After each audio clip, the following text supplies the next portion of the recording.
Hello, everyone. Welcome to Radically Loved Radio. I am your host, Rosie Acosta. This is episode 107. Today, we get the honor and privilege of speaking to Elena Brower. Elena is a mama, a teacher, and an author. She has studied yoga, meditation, and healing with master teachers since 1997 and has been teaching since 1999. She is one of the most relevant voices in yoga today that speaks directly to your heart. Her groundbreaking yoga workbook, Art of Attention, has been translated into 5 languages. She is the founder of Teach.yoga, a virtual home for teachers worldwide to learn to deepen their practice as well as find their voices as teachers. Thanks for joining us today. In my path as a teacher, what I've found is like the more you kind of garner a little bit of a following or more support by your community, other teachers might perhaps feel a little overshadowed and then not want to become part of the whole as a unit, right? So there's this separation that happens. I'll give you an example. There's a teacher friend of mine who has been teaching for the same amount of time that I've been teaching, for about 7 years. And she is an amazing teacher. She's a really amazing teacher. And the whole rise or the whole career path as a yoga teacher has been different for both of us. But what I found is that the moment I started to get more attention on social media or different articles that I would publish, and she also publishes articles, she started to get really sort of like turned off by what I was doing. And for some reason, it became really important for me to get her approval, right? And so... Okay. She started to create this sort of like the antithesis of what I was doing, like, writing articles in opposition to what I was writing, right? Like, oh, well, Rosie's out there talking about these different practices and how it's important to be able to meditate and to be able to, go on the path of self-transformation and exploration. But it's also like, this is something dangerous. And, as a yoga teacher, I don't know that she's qualified to be able to, talk about meditation and practices to help heal you and, these types of things. Right. So it kind of created this divide between us. And it's really, go ahead. It sounds to me like there is, it's not something that I have not experienced in the past, but it sounds to me like there is a conversation that needs to be had between the two of you. Mm-hmm. There is insecurity in the space, and there's doubt in the space, there's fear in the space. And I think the one thing that you would be very, very much in your leadership shoes to accomplish would be to reach out to her and say, look, I'd love to sit down and take you to lunch or talk to you on the phone or whatever it is that would be most readily available to you, and talk to you and catch up with you and see what you're passionate about right now.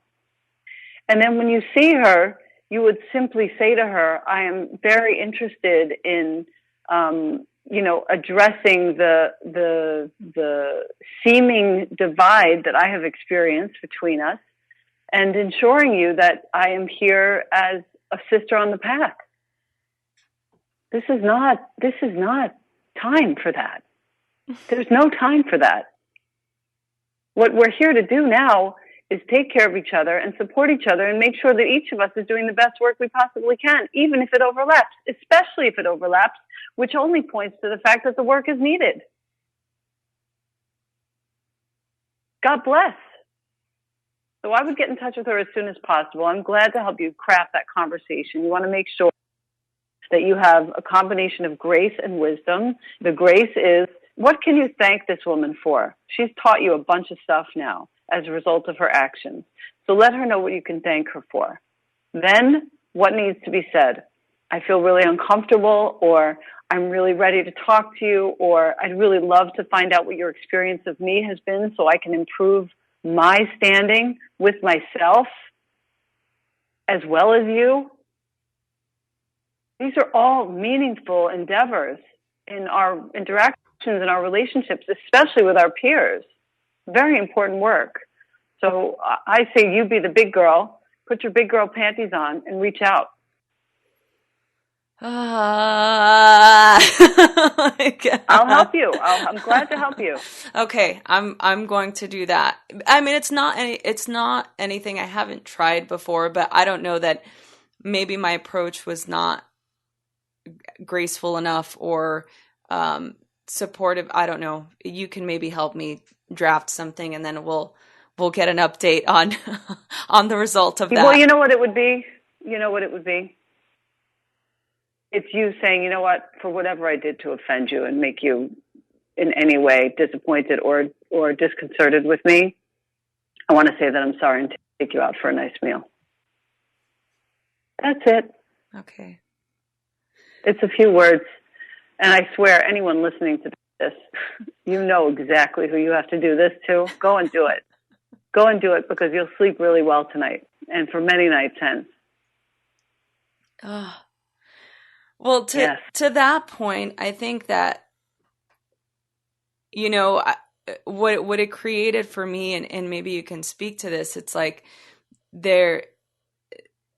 because I want to please everyone and I want everyone to like me, of course, like I start to feel like I have to cater who I am or the things that I'm doing to make sure that everyone's happy. And I know you're never going to make anyone happy. But I think internally, you know, that deep voice that resonates is you have to be able to be transparent and be who you are, right? But it becomes difficult when you are trying to get that approval from people, you know, when you're trying to like make everyone happy. You know, and maybe, well, the issue with trying to get people's approval is inherent in the actual issue itself, which is you don't need anyone's approval. You only need your own face in the mirror approving of what you've done. And if you have that, you win. You don't need anyone else's approval. I'm never looking for anyone else's approval. I'm only looking to share what has meaning and depth for me. That's it. And it works. And the minute I stopped trying to get other people's approval and I stopped wanting to make sure that everyone liked me was the minute I was able to end my addiction, was the minute I was able to start actually saving money, was the minute I was able to really have a business that I am proud of that has to do with prosperity and real earnings. You know, that's everything. Nobody's approval is needed here. Your own is the most important. How did you come to that? Because I know that you've been really public about your recovery and your journey to that. So how has that been for you in this transition? I just needed time. That was all I needed. I just needed to get a little bit older. And, you know, I'm 45 now, and I needed to really understand where I stood with myself. And I think it really just happened when,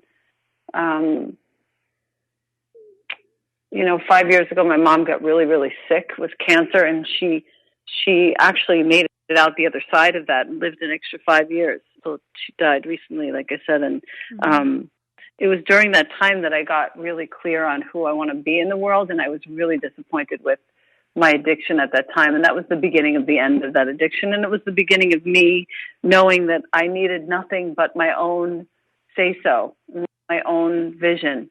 It was also the beginning of working with my coaches at the Handel Group, who really showed me that I could design a life that was absolutely dreamy and beautiful and realistic. You know, it took a village. Wow. And I think it behooves you to, you know, to seek out, it behooves all of us to seek out help and to design what it is that you want. You know, all I wanted was a clear mind and a soft heart and, you know, widening eyes, you know, Yeah. pretty face, which reflected a real easeful interior. And there were many steps to take. Just this past summer, at the sort of the end of your process with a company like Handel when you're coaching, what you do is you write a letter to each parent separately, forgiving, absolving, apologizing, clearing the space. And I did that. And it was magic. Being this leader, I know a lot of people out there, you know, who are listening, and even people that I coach, you know, they have this sort of, they're afraid to ask for help, right? Yeah. So, yeah. And so you said it yourself. I mean, it takes a village. And so you know that it takes a village, and you know that you needed to bring the village together to get you through. Was this something, did you seek help out, or was it just kind of readily available when you were ready for the change?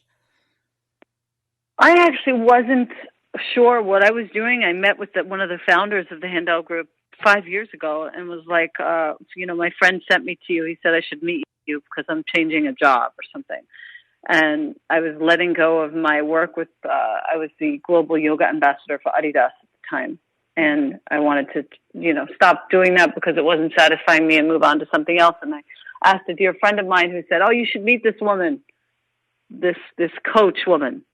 So I sat down with her, and immediately she pegged me right away that I was a cheater and a liar. And, you know, it was unbelievable. Within 10 minutes, based on whatever I said and the movements that I made, she had me pegged.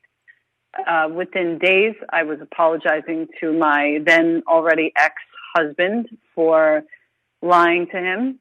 I was breaking up with the current boyfriend, ending it with this cheating situation, affair thing on the boyfriend. Oh, wow. And starting a process of really cleaning up my life. And it took almost 3 more years to get clean from drugs and all the little insidious addictions that I had. But that was the beginning. And I wasn't asking for help at all, but it came and I had to really just take it, you know, I had to take it. And then after that, I started to learn the value and the absolute magic of asking for help every time I have asked for help, down to the fact that my dear friend Jenny is here, who's helping extract all the poetry from my 20 years of journals right now to do the next book that I'm going to put out. Even asking her for help was a stretch. You know what I mean? Yeah. I don't have an assistant. I'm the only one answering my email. I have a gal who helps me with my QuickBooks, you know, for the end of every quarter, but that's it. It's very, very challenging for me to ask for help. And when I finally did, it was the most beautiful thing. And the addiction part, you know, that was Gabrielle Bernstein, Tommy Rose, and a few other friends of mine here who were there when I asked the right question at the right time. And they, you know, I got comments up and down about how I really am never going to do big work. I'm never going to make real money as long as I'm married to a substance. What a ridiculous concept. Wow. And that's how it all unfolded. And so this was, can we know what the substance was you were addicted to? I know it's been kind of. Yeah. I talk about it all the time. Yeah. It's marijuana. I talk about it all the time. No secret there. No secret there. And the truth is, a lot of people are having a struggle with it, and nobody really talks about it because everyone's like, oh, it's just pot. Who cares? You're a little stoned, whatever. Especially now that it's like legal. Whatever. Of course, and now it's legal. Except when whatever turns into every morning, and now that I'm sitting here, I'm doing a podcast with you. I've already done a conference call with my doTERRA team. I've already moved mountains, and it's not even 12 noon here. And before, it would have been me getting stoned, then showering, and then maybe puttering around my house, cleaning one other corner up. Then I'd get started at about 12. You know what I mean? Yeah, no, I know a lot of people, Elena, that have, and I have my background. I grew up with alcoholics and going in and out of AA meetings in Al-Anon, so sobriety, and Tommy is a dear friend, of mine as well. I've known Tommy for a really long time, and so he's, first of all, he's amazing. Yes, he's the best, and so I have a really strong background in just sobriety and knowing what addiction looks like, and just seeing it firsthand, and I know a lot of people, close friends of mine, even, that they smoke pot all the time. And it's like, for me, you know, what they say, like user friendly. I've not smoked pot since I was 20, so it's been about 12 years for me. So Nice. And you know, to some of them, you know, it's like I'm no judgment, right? Like you want to do what you do, that's great, but it does hinder you from doing other things. Like you have to understand that this is something that you're putting into your body, and it's going to affect you one way or another, now or later, you know. And you know, but I think it's kind of funny how some people, you know, actually Yoga Rupa Rod Stryker talks about this, and I remember I went to this talk that he did, and when he talked about this, because it's one of those things, like you know, I'll smell it once in a while, and I'm like, oh, it smells really great. I like the smell. Yeah. And Yeah. he said something about being a teacher and the role that you're in, or the shoes that you're stepping into as a facilitator of space. And he says, you know, if your yoga teacher smokes weed and they're trying to teach you something, and they're trying to show you all of these different tools, how well is what they're doing working if they're in their addiction, right? If they're, and I mean, it's like light bulb went off, and I was like, wow, he's so right. I mean, I'm also not saying like refrain from, you know, like really get into it. And some people do, like they're vegan and this is their life, and they really want to adhere to, you know, the Hatha Yoga Pradipika, and like they're really hardcore, and that's awesome, you know. But I think that mostly resonated for me, this idea of how well is what you're doing working for you? Is that truly your highest self? Is that truly your highest? Right. Right. And he was actually one of the ones over the course of time since 98. I've been like sort of reaching half an arm to him, and he always is right there.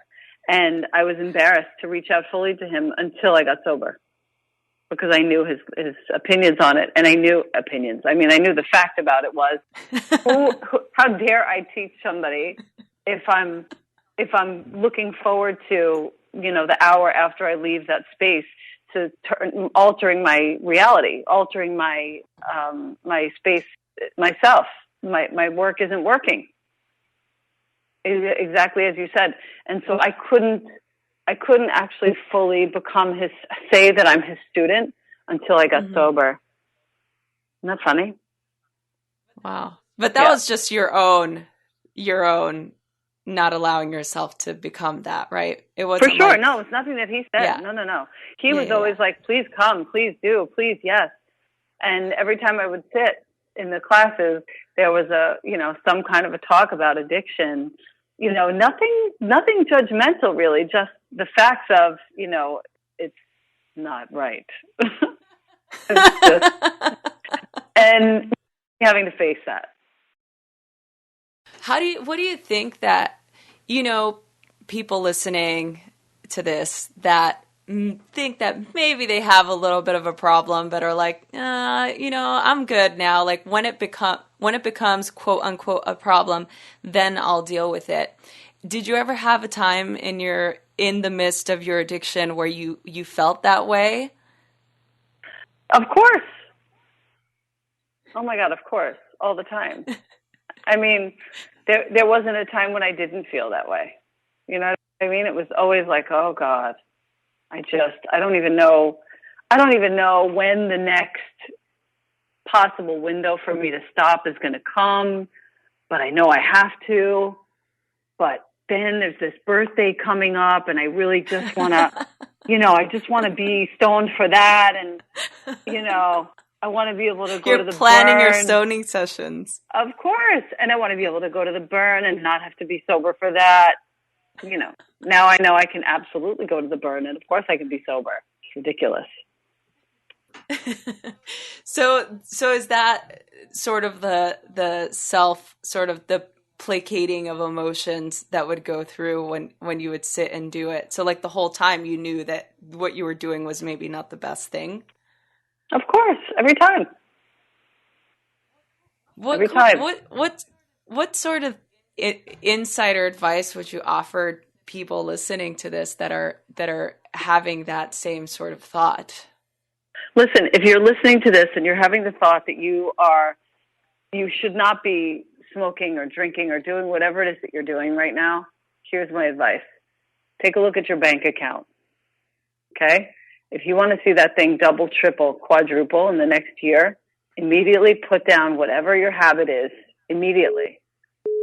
Walk over to your computer, open it up, delete hundreds of emails that are sitting there, and start your life. I swear it will change immediately the moment you commit to letting go of this substance. I'm promising you have an email inbox full. I'm promising you that you have a whole bunch of stuff you haven't finished.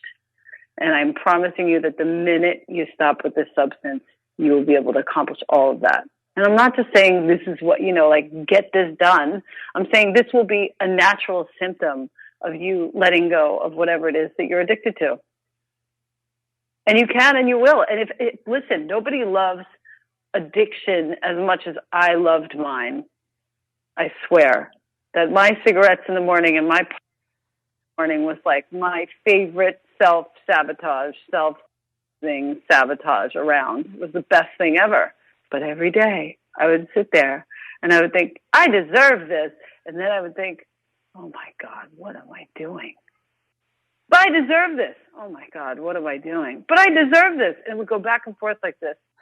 And I could see where it was going. I could also see, where there are people around me who are really struggling with these two sides of themselves. And I could feel the pain of that. I'm done with it.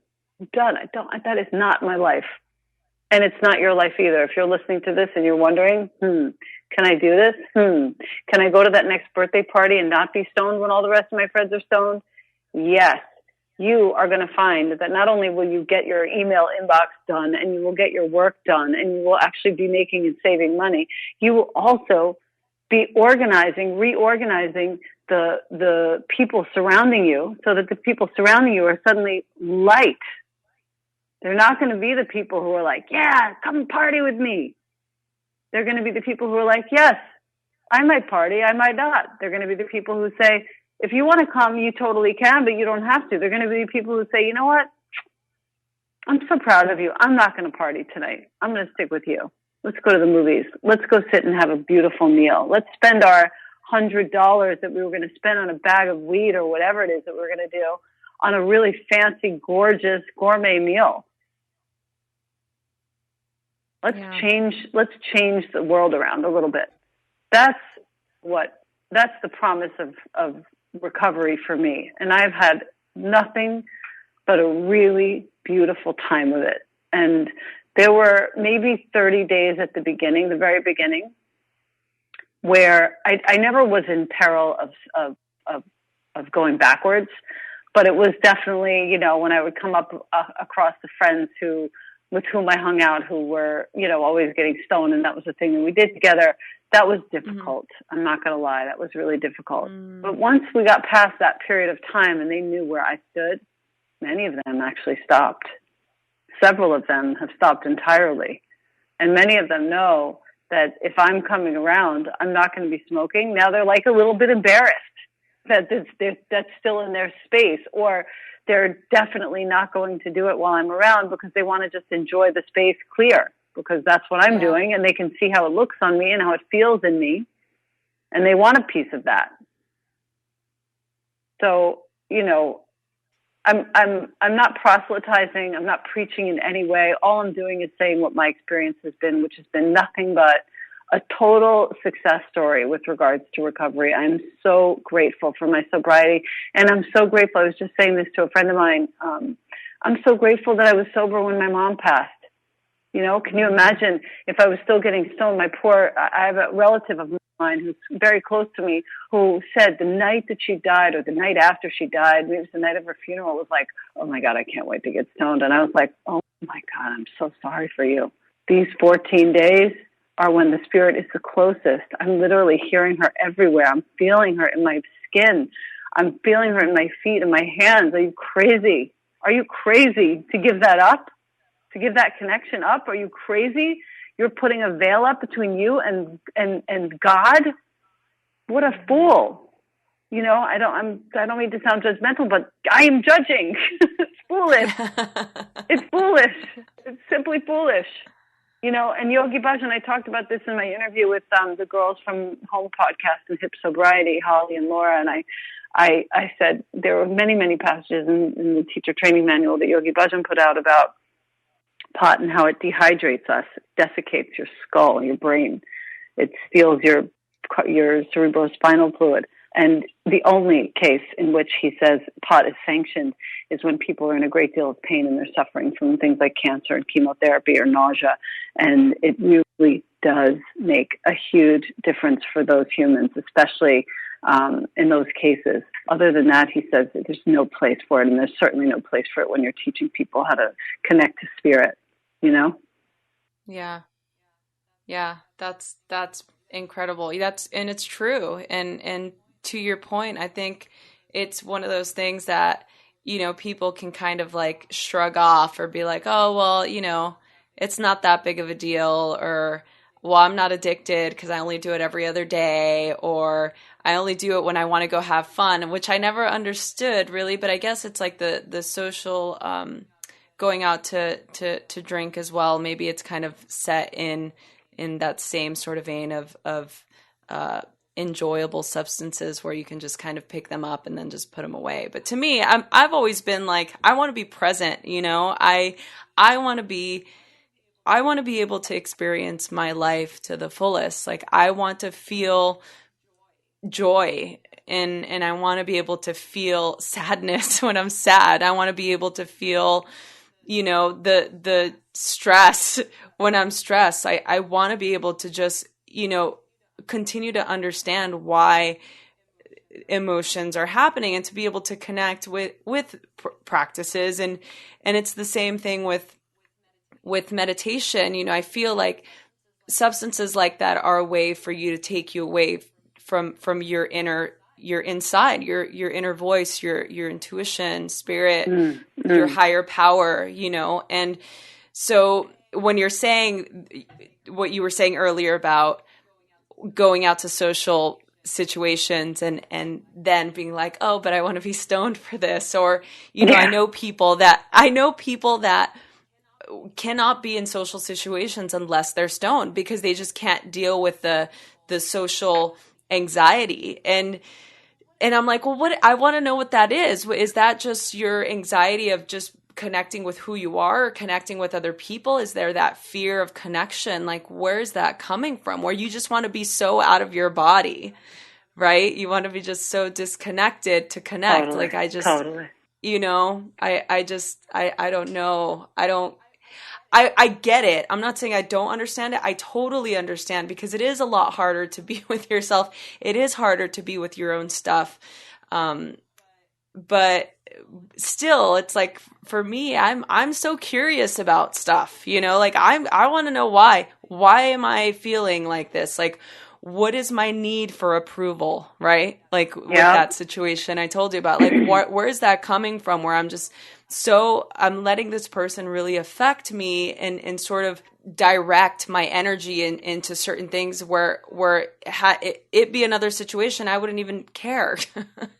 You know, It's like, where is that coming from? You know, and so I need to be able. The other thing is, I hate to cut you off, but the other thing is the anxiety is being caused by the fact that you've been getting stoned for so long.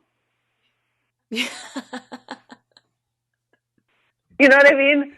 If you just cut that out, take a week off and go somewhere. Take a week off and just stay home and just watch a bunch of movies or just like chill out without the weed. You're going to find that you're a totally different person. You don't even know who you are. And you're beautiful. And you're totally ready for all of it. You know? I just very passionate about this now because I really want all of us to get free. Yes, I think that's what it is. It's to be able to get free, to be free, to free ourselves from all of those. And that goes in with food addictions too. Yes, Elena. everything, all of it. Yeah, I think it's the same thing. It's like when we eat, when we emotional eat, or when we use food as an addiction. I had this, so last year I did this this fun little challenge with my friend Morgan Day Cecil. She created this little movement called Just Be Here With Me. And so the whole movement was about us turning off social media. And I've talked about this like 3 different podcasts. So the listeners are probably like, okay, she's going to talk about it again. But it's true. Like, so it was us disconnecting from the technology for a set amount of time. Some people did it for a day. Some people did it for a week. Other people did it for a month. Mm-hmm, And so we mm-hmm. committed to a time where, you know, we can commit. And I believe I committed to 2 weeks. And I'm like, it's not that big of a deal. Wow. I didn't realize how addicted I was to picking up my phone and checking and checking and checking and clicking and checking email and like reaching for my phone like so constantly. I mean, it took about 3 days for me to be like, wow, I had to withdraw from technology because I was like, I just kept, you know, I realized how much more time I had, how much longer I wanted to practice and sit. I'm like, well, I'm not going to check any emails or anything. So I'm just going to sit here for longer, or I'm going to go take the pups on a walk, or I'm going to just finish reading this book. You know, it was one of those things like I didn't realize how much energy it was taking, how much prana it was depleting, right? To be able to like just check and give my energy out to that. But going back to what I was saying about food, you know, so I do health coaching. And so I work with people that have food addictions or have eating disorders. And so this is one of those other things that I think, and I'm always like, you have to read Recovery 2.0 by Tommy Rosen, because it really, I mean, not only is it just provide this beautiful collection of insight and wisdom and tools, but you know, it applies just because it's not a drug and you feel like, well, I'm not a drug addict. At least I'm not out there like drinking every day. And it's like, yeah, but it's still something that you're using to take you out of feeling embodied or being present or just being with yourself. There's, you know, it's any addiction at all. You're always going to come up against the same wall. You can do it for so long. It gives you a feeling of height. It gives you a feeling of freedom, and then it doesn't last. Then you sit down to do it again, or you commit to stopping, and then you fall backwards, and you realize this is not doing what I need it to be doing. Only thing that does what we need it to be doing is sitting and meditating, practicing yoga, and taking care of our bodies, getting treatments, getting hands on us. That's the only thing that works. And that's the good news. Because that's all easy to accomplish and organize. So I'm just going to close with just a couple of questions for you. Please. What inspires you? That has so changed over the past 9 days. With the passing of my mom. Now what inspires me is I want to help. I mean, I don't know that it has changed so much, but I want to help all the people around me, particularly the folks in the healing world, to have comfortable lives. So many of them are struggling. I really want to help them get comfortable. That means comfortable emotionally, comfortable financially, comfortable spiritually, comfortable psychologically, because they were born to lead. They were born to teach. They were born to be masters, and they're all, not all, there many of them are suffering greatly in one or many of these areas. I want to help that, and I know that I can do that. I want to be really conscious for my kid. He's now 9.5, and I want to be. What inspires me is to cook for him and myself, to take care of my man, to take care of my home, and to be home more of the time so that I can, feel like I'm grounded and have a place and be a functional family. And I want to honor my mother's memory now by creating opportunities for other people to really thrive. And I think the recovery bit is all about that. I think that would be a wonderful thing for her that is a wonderful thing for her to be witnessing from wherever she is, that I'm going to help a lot of people, thousands, if not millions of people, get sober and find their way into a life that's free from the slavery of addiction. What do you radically love? My baby. He's 9.5, but I radically love him, and he's still my baby. I radically love him. That's my first and only answer. I mean, I radically love a lot of other things, but that's my first answer. My baby, and I radically love music. Those two things. Give us your top 5 favorite bands or songs. Oh, wow. I have to tell you that in the recent months, all I've been listening to is Kundalini mantras. My man walks around. Why am I not surprised? I'm like, I'm not surprised. It's a little surprising. My man walks around singing all the morning sadhana mantras. I can't even imagine.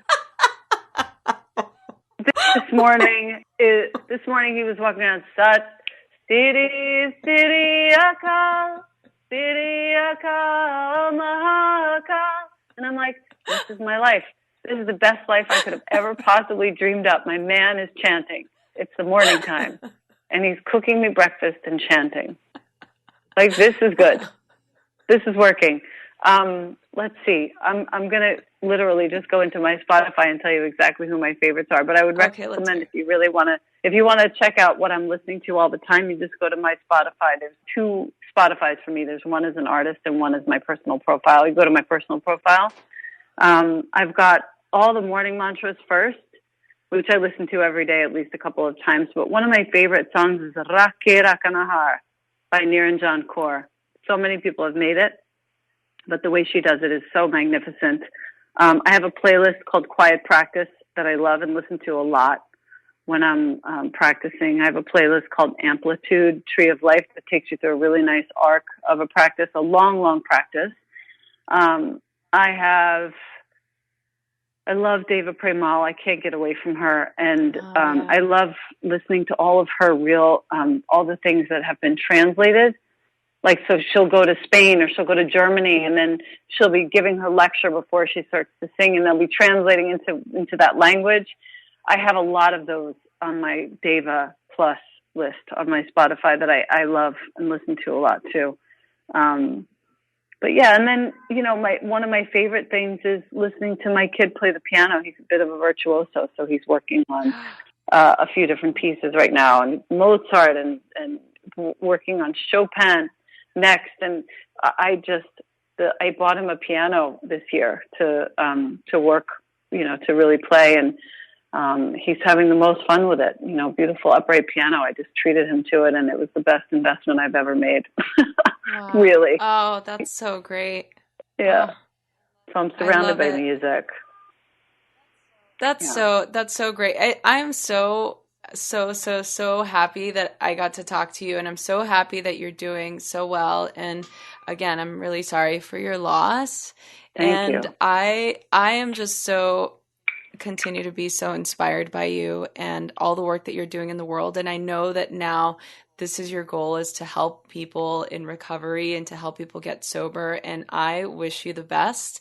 And Thank you. I want to be involved in that any way that I can, any way that I can help. And I think it's a great sort of energy to put out into the world. And I know that you will continue to just shine your light and help people all over. And I thank you on behalf of every single person that you touch, because you are incredible, and I think you're great, and I love Rosie. you. I'm like, oh my God, I love you too.